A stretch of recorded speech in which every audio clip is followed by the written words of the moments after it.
Olá pessoal, tudo bem? Aqui novamente é o professor Gilvamar, da Escola Técnica Alvorada, do curso técnico de farmácia. Nós iremos dar continuidade à nossa disciplina de noções básicas de patologia.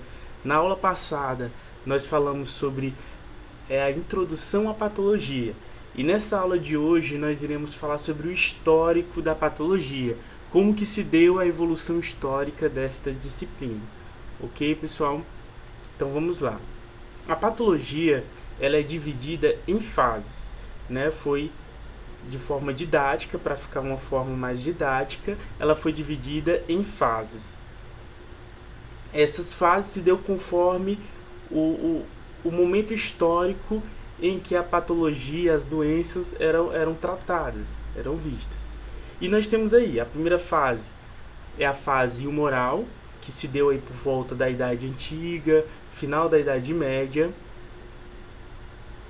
Nós temos a fase orgânica, que se deu entre os séculos XV e XVI.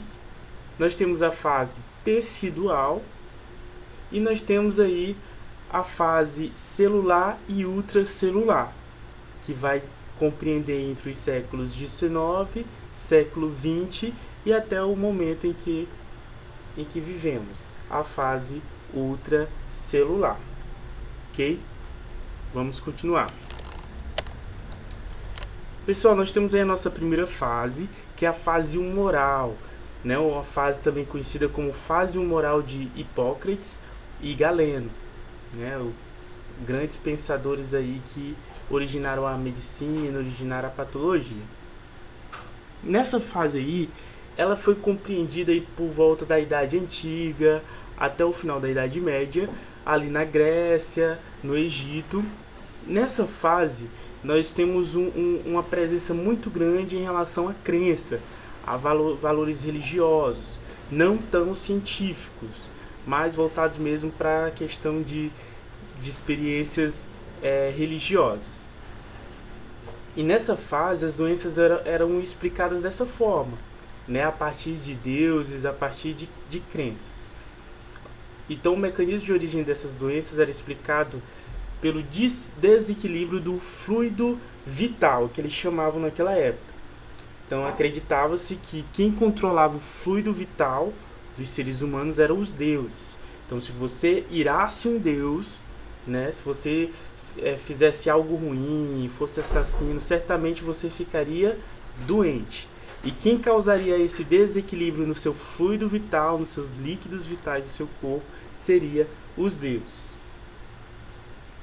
Então as doenças eram vistas assim. Se você está doente, é porque você fez algo de errado, é porque você irritou algum deus, né? Alguns deuses por aí. Então os deuses eles tinham o poder de controlar esse desequilíbrio, bem como de restituir a normalidade do organismo.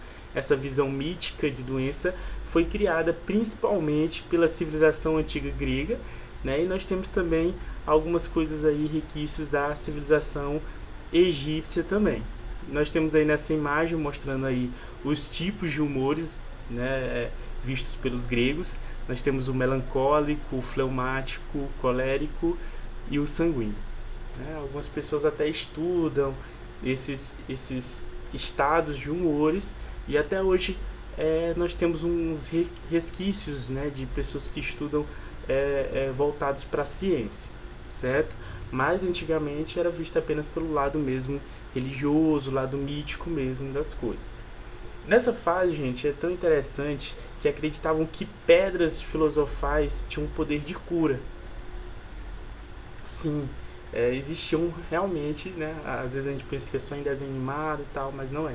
Existiam as pedras filosofais, né? Aquelas pedras que tinham o poder de cura, para vocês verem o tamanho da crença que eram das pessoas naquela época. Então, pedras que tinham o poder de curar, de dar vida eterna, de transmitir a cura para as outras pessoas. Ok? Então, essa é a fase humoral. Nós temos aí prosseguimento da nossa fase orgânica, que deu meio que um salto temporal aí, né? Século XV e século XVI. Lembrando que antes do século XV, século XVI, nós estávamos aí numa época chamada de Idade das Trevas. Então a ciência meio que era proibida, o científico, aquilo que era para ser estudado, né, foi meio que proibido, era perseguido, as pessoas que estudavam. E é tão tal, pessoal, que no século XV, século XVI, ainda tinham certas proibições. Não era totalmente liberado, não. Olha só, nessa época ocorreu o predomínio da observação dos órgãos do corpo, feita principalmente às custas das atividades de necropsia, estudo do cadáver, ou de autópsia, né, estudo de si mesmo. Como é que funcionavam esses estudos, pessoal? Como era proibido em certas localidades da Europa, o que eles faziam? Eles entravam nos cemitérios, né, e saqueavam os corpos, né, que os corpos estavam lá, eles desenterravam e iam fazer os seus estudos. E outra coisa que eles também faziam, os mendigos que ficavam naquela época e morriam, né, ali por causa do frio intenso ali da Europa em certas épocas do ano, eles também pegavam esses corpos e faziam os estudos, né, eles faziam a necrópsia daquele corpo e faziam os estudos deles, certo? Aqueles corpos lá que eles encontravam ali, né? Também de pessoas de indigentes, pessoas que não tinham família, pessoas que eram assassinos, que fizeram algum crime e morriam, eles também utilizavam aqueles corpos. Então aí nessa época nós temos a ênfase mais na anatomia, viu, pessoal? É interessante também lembrar que nessa época, século XV e século XVI, teve também uma predominância do ramo artístico aí nessa contribuição, né, da fase orgânica e da patologia. Né? Um grande desenhista, vamos dizer assim, artista que contribuiu aí foi o conhecidíssimo aí da gente, Leonardo da Vinci, né? Através aí do homem vitruviano, né, aquele homem lá de braços abertos ali que mostra seus músculos, detalhes ali bastante minuciosos feito por esse artista, sendo que ele tinha um caderno, né, que ele guardava, que para todo lado que ele levava esse caderno de anotações, onde ele desenhava partes do corpo humano com detalhes assim inimagináveis, detalhes mesmo assim que até hoje, né, ninguém explica como que ele conseguia fazer aqueles desenhos com tanto detalhe, só mesmo um gênio mesmo. Viu, pessoal? Então essa época teve essa ênfase na anatomia, na análise macroscópica dos órgãos alterados, né, músculos, né, crânio, essa parte mais visível. Aí a fase orgânica. Na fase tecidual, pessoal, nós estamos agora entre os séculos 16 e 18. Nessa fase, ela vai enfatizar a estrutura e a organização dos tecidos. Nós já adentramos agora a uma parte da patologia, o início da patologia que a gente chamamos de histopatologia, né? Ou histologia apenas, né? Histologia e histopatologia, que é o estudo aí dos tecidos. É nesse período que se iniciam os primeiros estudos sobre as alterações morfológicas teciduais e suas relações com os desequilíbrios funcionais. Então aí essa fase aí, século XVI, século XVIII, a gente já tem um estudo um pouco mais aprofundado acerca da patologia. Então aí inicia-se o estudo histopatológico das doenças, da origem das doenças. E agora adentramos a fase celular, século XIX. Nós temos aí nesse século uma contribuição muito importante do cara chamado Rudolf Virchow. O Rudolf Virchow, ele é considerado como o pai da patologia celular. Ele foi o primeiro cara a dizer assim, a patologia, né, as doenças, têm a sua origem celular.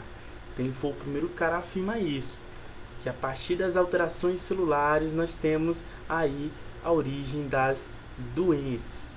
Quem que disse isso? Rudolf Virchow, né? Considerado o pai da patologia.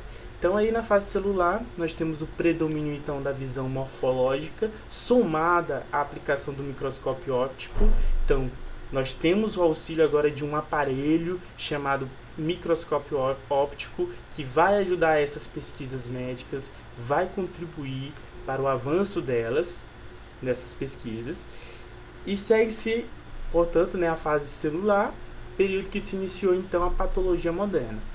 A preocupação com o estudo da célula, principalmente de suas alterações morfológicas e funcionais, é determinante na busca da origem de todo um processo mórbido, da origem da como se dá a morte celular, Então tudo isso nós começamos a estudar aqui nessa fase celular. Então no início do século XIX, principalmente com a contribuição aí do nosso pai da patologia, o Rudolf, ele vai afirmar isso e os estudos serão cada vez mais aprofundados.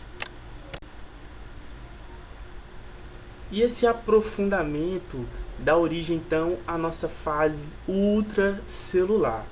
Nessa fase ultracelular nós não temos mais apenas o auxílio de um aparelho chamado microscópio óptico, mas nós temos vários outros aparelhos, como a microscopia eletrônica, e nós vamos ter ainda a ajuda da indústria na produção de corantes, pessoal. Corantes, isso mesmo. Por que isso é importante? Porque os corantes, eles vão ajudar a corar a minha célula, onde eu vou conseguir visualizar mais o núcleo da célula, vou conseguir visualizar as organelas da célula, a presença de organelas. Então tudo isso vai contribuir para o estudo mais aprofundado das células e, consequentemente, das doenças, dos tecidos e etc. Então, só para fixar mais, a fase ultracelular é a fase atual do pensamento conceitual sobre patologia, envolvendo conceitos sobre a biologia molecular, uma disciplina muito linda também, e sobre as organelas celulares. Os avanços bioquímicos e microscopia eletrônica, como eu já falei, facilitaram no desenvolvimento dessa linha de estudo, dessa linha de pesquisa sobre a patologia. Ok. Então, pessoal, a gente já estamos aqui na metade da nossa videoaula e nós vamos continuar aqui falando sobre os aspectos envolvidos no processo da doença. A gente já passou por uma parte mais teórica ali, estudando ali o histórico da patologia, e agora nós vamos estudar uns conceitos básicos que vocês devem levar durante toda a vida aí estudantil de vocês, conceitos base de patologia que vocês virão com certeza em outras disciplinas também. E nós vamos iniciar aí pela etiologia. Todos esses aspectos aqui da doença nós vamos aprofundar mais na frente em cada slide, Tem um slide só para eles, Então, etiologia nada mais é do que a causa da doença. O que levou, àquela doença? Foi um patógeno? Foi uma bactéria? Foi um protozoário? Foi o que levou a causa daquela doença? Teremos exemplos também para falar deles. Causas, e nós vamos ter ainda fatores, que podem ser genéticos ou adquiridos. Patogenia, pessoal, seria o mecanismo que se dá à doença, o mecanismo de seu desenvolvimento, como é que ela se desenvolve, como é que ela se dá, o processo dela. As alterações moleculares e morfológicas da doença, as alterações que podem ser a nível bioquímico e morfológico induzidas nas células. E nós vamos estudar sobre as manifestações clínicas, que são as consequências funcionais dessas alterações, sinais, sintomas que se dá por conta dessas alterações moleculares, morfológicas, ou seja, da patogenia da doença, os mecanismos que se dá essa doença vai gerar manifestações clínicas. Então vamos aí ao nosso primeiro conceito aí, nosso primeiro termo que nós iremos estudar, que é a etiologia, que nada mais é do que a causalidade, é a relação entre o evento A, que seria a causa, e o efeito, que seria o evento B, irá causar o evento B, sendo que o segundo evento seja consequência do primeiro. Então eu vou ter uma causa que vai gerar um efeito, né? A causa seria o que? A etiologia. Então quando pergunta assim, qual é a etiologia dessa doença? É o que provocou. Essa doença que provocou essa doença foi um protozoário. Um protozoário na sua forma, a gente fala assim, né? Na sua forma patogênica, olha só. Então tem protozoários que não é patogênico? Tem, pessoal. Tem protozoário que não é patogênico. Tem fungo que não é patogênico? Tem fungo que não é patogênico. Então, quando a gente fala assim, protozoário, a sua forma patogênica. Então, é porque é o protozoário na sua forma que vai causar a doença. Essa é a etiologia. Causa e efeito, né? Só para vocês entenderem aí, é como se fosse uma cascata de eventos. Então eu tenho ali o patógeno, o micro-organismo que vai causar a doença, e esse micro-organismo vai desencadear uma cascata de eventos, né? Uma cascata de eventos ali moleculares, a nível moleculares, né? Gerando efeitos, né? Que podem ser também a nível moleculares, mas também podem se manifestar, né? Na sua forma externa. Então a causa ela pode ser seguida de outros fatores que levaram juntos à ocorrência da patologia. E nós temos duas classes principais de fatores etiológicos. Os fatores etiológicos eles podem ser de origem genética, mas também pode ser adquirido. De origem genética, através de mutações genéticas, através de variantes genéticas e polimorfismos. Esses polimorfismos está mais relacionado a defeitos mesmo celulares, viu, pessoal, a nível de DNA, de RNA. E adquiridos através de agentes infecciosos, né, que esses agentes infecciosos eles podem ter ali os seus malefícios através de esporos, né, às vezes não é ele mesmo, às vezes são o esporo que ele deixa durante o seu trajeto ali no organismo e ele vai causando várias reações.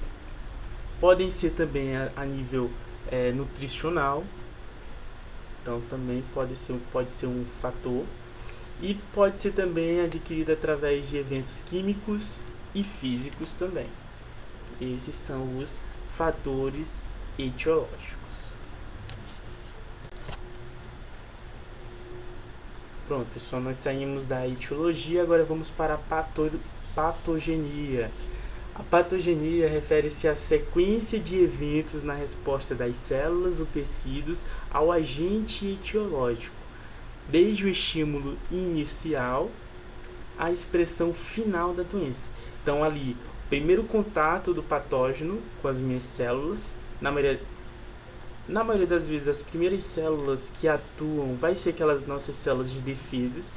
Então, a partir daí, eu já digo que ele já está desencadeando certos eventos, né? O primeiro processo que até já foi motivo aí de pesquisa para vocês aí é o processo inflamatório. Então aí nós já temos aí uma resposta, já temos um evento aí bastante importante acontecendo. Os avanços tecnológicos permitem ainda relacionar anormalidades moleculares específicas às manifestações da doença e usar esse conhecimento para traçar novas abordagens terapêuticas. Então, graças aos avanços tecnológicos, tem como a gente descobrir como é que determinado patógeno vai desencadear eventos e tentar meio que retardar esses eventos, né? tentar, como é que eu posso dizer, proteger ali as minhas células, né? Por exemplo, aquele patógeno, ele invade a célula e destrói ela. Então o que eu vou fazer? Eu vou tentar mecanismos, medicamento, utilizar algum medicamento que tente disfarçar a minha célula para aquele patógeno não, né, ser engolido pela minha célula e minha célula ser destruída. Então através desse conhecimento eu vou tentar descobrir algum medicamento que faça isso, ou mesmo algum paliativo, algo que possa contribuir para uma melhora do paciente, certo? Então esses conhecimentos tecnológicos ajudam nisso. Nós temos um exemplo aí sobre acerca da patogenia. Aí uma doença muito famosa aí, doença de Chagas, causada pelo protozoário Trypanosoma cruzi. Nessa primeira foto aí, o número 1, ele mostra a forma patógena aí do protozoário, né, a sua forma tripomastigota, onde ela vai ser introjetada através das fezes do barbeiro. Ele vai ali injetar suas fezes ali na superfície, e quando nós coçamos ali, que ele pica, né, ele injeta um anestésico ali produzido por ele mesmo, mas aí depois, assim que ele retira, né, e faz ali as fezes, o que acontece? A pessoa coça, né, a pessoa começa a sentir ali e coça. No momento que ela coça, o patógeno aí, o protozoário, adentra a nossa corrente sanguínea e o ser humano então se infecta com aqueles protozoários, né, infectante, ali na sua forma infectante. Ele vai então adentrar a nossa corrente sanguínea, vai adentrar as nossas células de defesa, a célula de defesa vai meio que englobar elas, e ele vai então se multiplicar dentro dessas células, né, e vai fazer com que essas células então explodam, né, e que elas enchem. Então acontece ali a destruição das minhas células. Então isso seria os eventos que ele causa. Aí, conforme essas quebras dessas células que vai acontecendo, nós vamos ter os sinais e sintomas dessa doença, que aí vocês vão estudar mais aprofundado. Aqui foi apenas como forma de exemplo mesmo para vocês, certo? Essa fase onde ele infecta as células e as destrói, né? E eles então saem para a corrente sanguínea, infectam outras células e meio que fica um ciclo. Essa fase a gente chama de fase de diagnóstico. É a forma, né, que a gente diagnostica a pessoa com o Trypanosoma cruzi. A gente coleta aí o sangue da pessoa e verifica a presença deles no sangue do ser humano. Certo, pessoal, nós já falamos aí da etiologia, já passamos também da patogenia. Agora vamos falar sobre as alterações morfomoleculares. Se refere às alterações estruturais nas células ou tecidos que são características de uma doença ou diagnóstico de um processo etiológico. Então nós temos aí um exemplo clássico aí de um fígado em seu estado normal, e através de alterações estruturais, né, provocada, pode ser por um agente químico.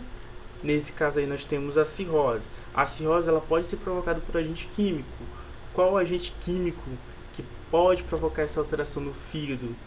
Principalmente o álcool, né? A bebida alcoólica pode provocar uma cirrose, uma lesão no fígado, porque onde acontecem as principais reações de desintoxicação acontecem no fígado. Então, quanto mais álcool você ingere, né, você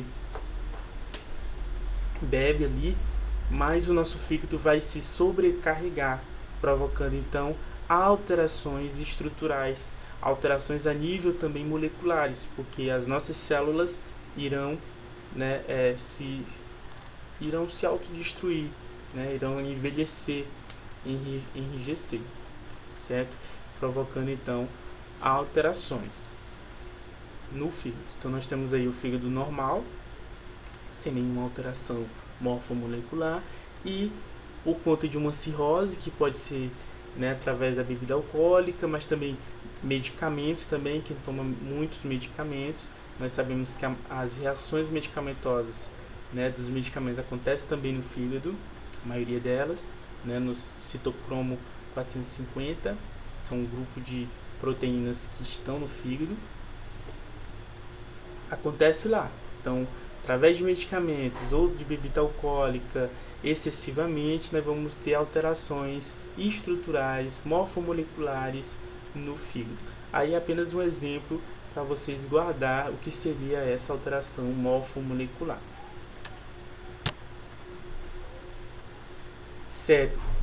Portanto, pessoal, da etiologia, conhecendo a etiologia, depois conhecendo a patogenia, o mecanismo que se dá a doença,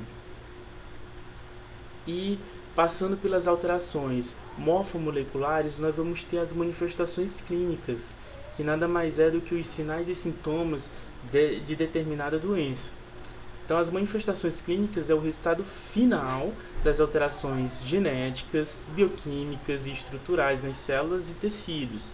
São as anormalidades funcionais que levam as manifestações clínicas, sinais e sintomas da doença, bem como a sua progressão, o curso clínico e consequência. Então, a partir dos conhecimentos das manifestações clínicas, sinais e sintomas, tem como eu dar o prognóstico daquele paciente. O prognóstico seria a progressão, como é que se daria a progressão daquela doença.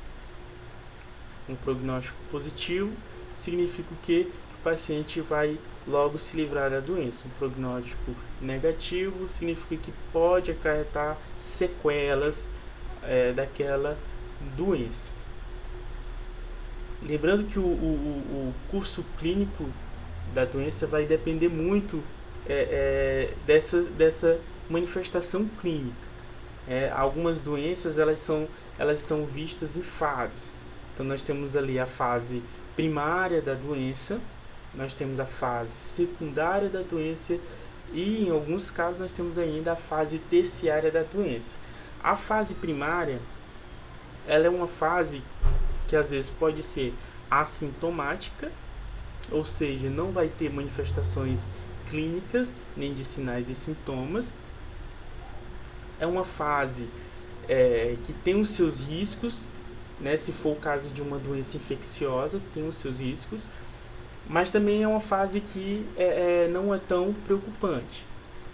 Já na fase secundária, é uma fase que ela pode ter sinais e sintomas mais preocupantes, né? Então é uma fase que tem que ser tratada rapidamente, certo? E a fase terciária é uma fase em que, se a pessoa continuar com os sintomas e sinais, percebe-se que o prognóstico pode ser ruim e a pessoa possa ser que ela tenha sequelas daquela doença durante a sua vida. Por exemplo, pessoal, um exemplo aí que está muito à tona está muito evidente aí na atualidade é o Covid-19. Essa virose aí, né, esse vírus, ele provoca alterações morfomoleculares no fígado, ele provoca modificações estruturais.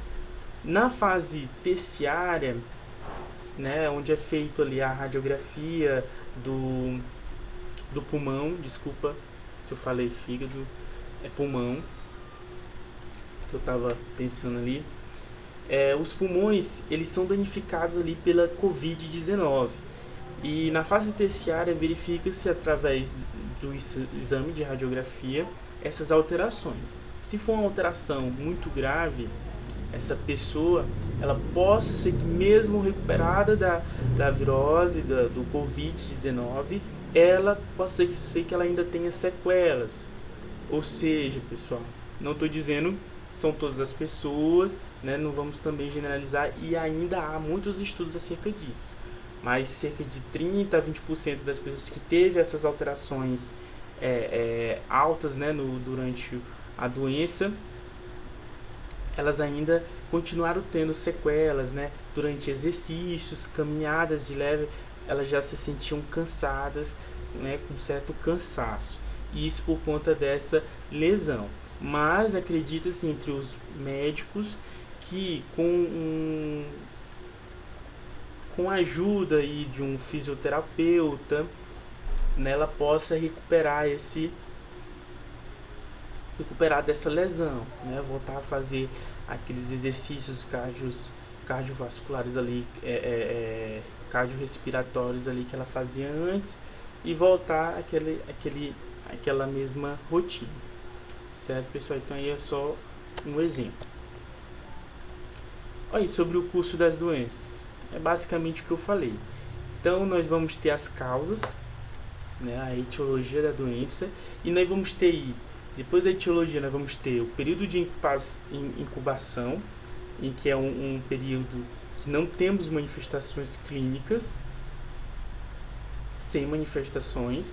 Nós temos o período prodrômico, que é um período de sinais e sintomas inespecíficos, ou seja, não dá para saber qual doença possa ser, ou seja, o diagnóstico diferencial nesse período é bem difícil, bem complicado. Por exemplo, a Covid-19 estava se confundindo muito com os sintomas e sinais e sintomas de uma virose também muito conhecida entre nós, que era o influenza, provocado pela influenza, né, H1N1. Então estava tendo essa confusão, porque o período prodrômico entre as duas, os sinais e sintomas são parecidos, são bastante inespecíficos. E nós temos o período de estado, onde os sinais e sintomas já são mais típicos, e é mais fácil nesse período você fazer o diagnóstico diferencial, saber qual é a doença específica aí, certo? Passando dessas fases, nós temos aí a evolução, que pode ser para cura, sem sequela ou com sequela, como eu falei no slide passado. Nós temos a cronificação, possa ser que tenhamos a cronificação, as complicações e, dependendo da doença, dependendo do grau, né, se não foi tratado, o óbito, certo? E o tratamento aí, pessoal, também tem que ser o tratamento condizente ao que realmente é. Então, se eu faço um diagnóstico diferencial equivocado, né, no caso médico, né, a equipe multidisciplinar ali faz um diagnóstico diferencial equivocado, pode levar aquela pessoa a óbito por conta da medicação errada, do tratamento errado, certo? Por enquanto é isso, pessoal. Agradeço a atenção de vocês. Estudem. Caso tenha alguma dúvida acerca desse assunto, né, eu sei que vocês perceberam que essa aula já foi um pouco mais extensa, mas é porque realmente essa parte é um pouquinho mais demorada. Mas mesmo assim eu tentei ser sucinto. Não significa que você não possa fazer outras pesquisas e ir atrás de outras informações. Lembrando que na nossa aula online nós iremos falar, né, desse assunto. Se caso tenha ficado alguma dúvida, anote, porque iremos falar de cada um, né? Irei fazer algumas perguntas para ver se vocês estão assistindo as videoaulas, né? Espero que sim. Ok, pessoal? Obrigado pela atenção mais uma vez de vocês e fique com Deus.